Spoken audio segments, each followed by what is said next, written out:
everyone. So basically, the new changes are a new queue that you're gonna have in your site. This is your home screen when you log in as a provider, and the coalition staff will start creating new enrollment as of March 1st, and you're gonna have to accept or reject each one of the new enrollment that come for you. We're gonna show you here where to find that queue and how to accept or reject those enrollment. And then after that, we're going to show you how to find enrollment after you have accepted them. So you will go to the enrollment tabs, SR enrollment, and SR enrollment request.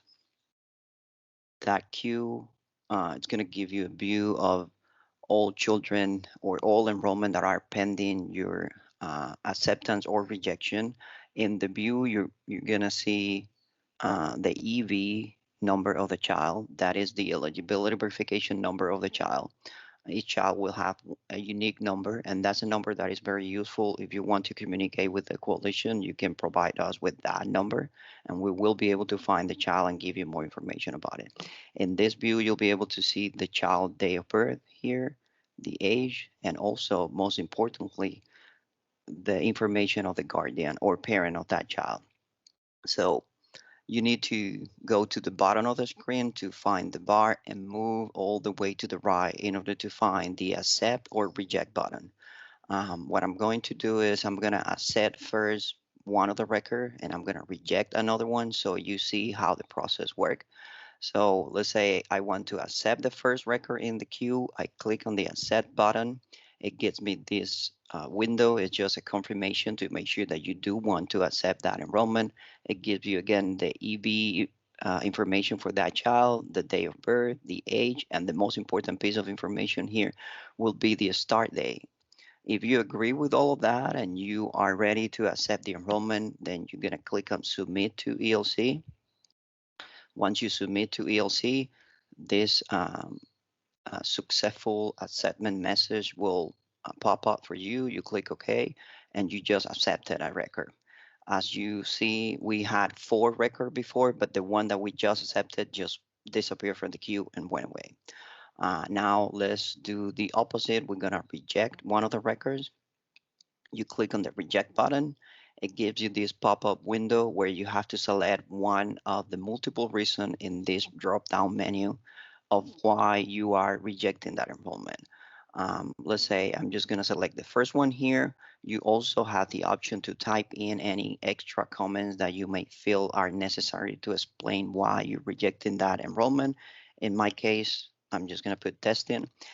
Whatever you enter in that comment section, it will be available for the coalition staff to read it and understand why you rejected the enrollment.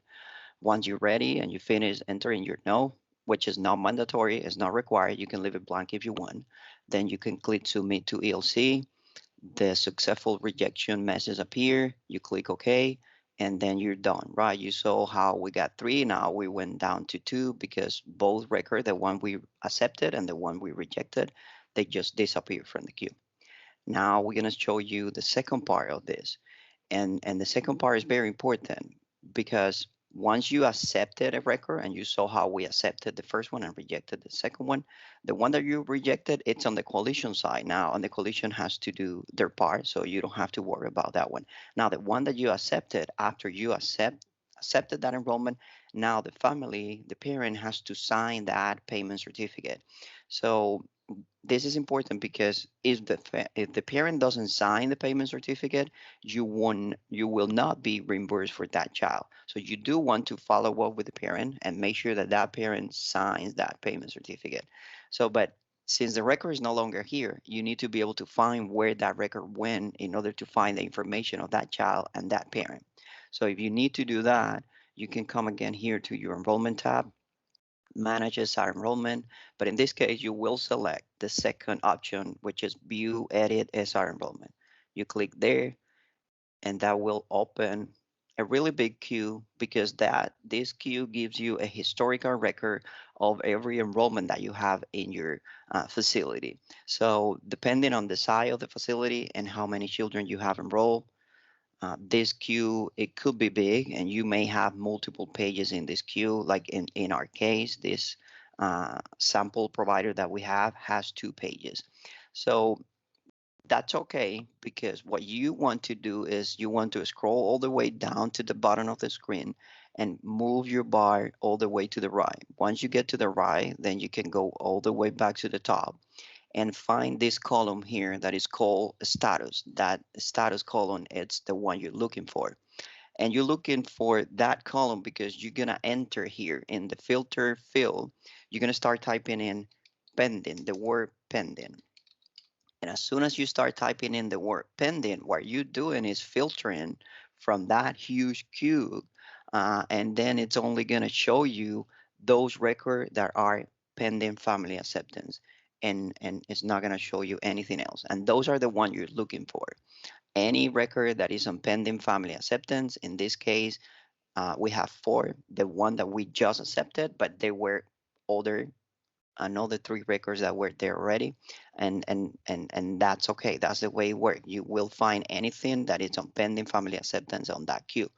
Now what you're going to do with that information is go back to the beginning, and now you see the name of the children that were accepted and the name of the family. And so you can use that to communicate with that family, with that parent or guardian, to let that parent or guardian know that they need to accept their terms and condition and sign that certificate. That's the only way you will be able to get reimbursed for those children. And that's all we want to show you here today. Thank you for listening.